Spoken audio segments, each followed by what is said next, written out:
Nothing that enters one from outside can defile that person, but the things that come from within are what defile. These are the words of Jesus from our gospel this Sunday.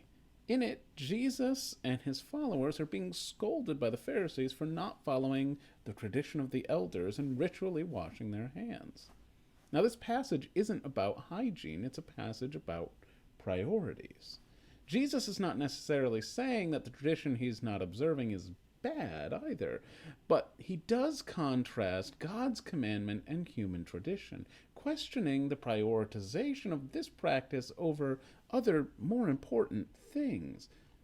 The real uncleanness that matters for Jesus is not ritual uncleanness. Rather, it's the kind of uncleanness that vice brings. So he gives this piece of wisdom that real defilement actually comes from within us. And later, Jesus actually gives a slightly more graphic depiction of what happens to food after it enters one's mouth.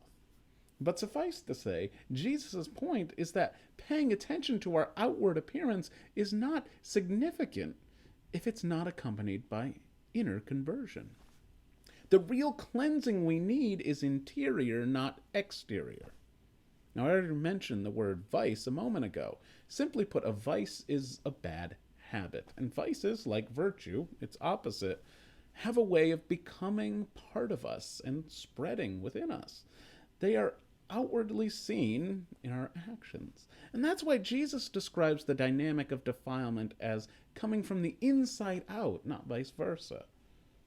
In our gospel this week, Jesus is calling us to be attentive to the vices that bog down our hearts and keep us from Jesus and from a life of virtue. These words aren't strictly meant to chastise Jesus' rivals or our rivals either. Rather, they're a challenge for us to examine what things we're holding on to, what habits are keeping us from the life God wants us to live. The good news is this: our God is forgiving. But in order to ask his forgiveness and healing, we must be aware of where we need that healing.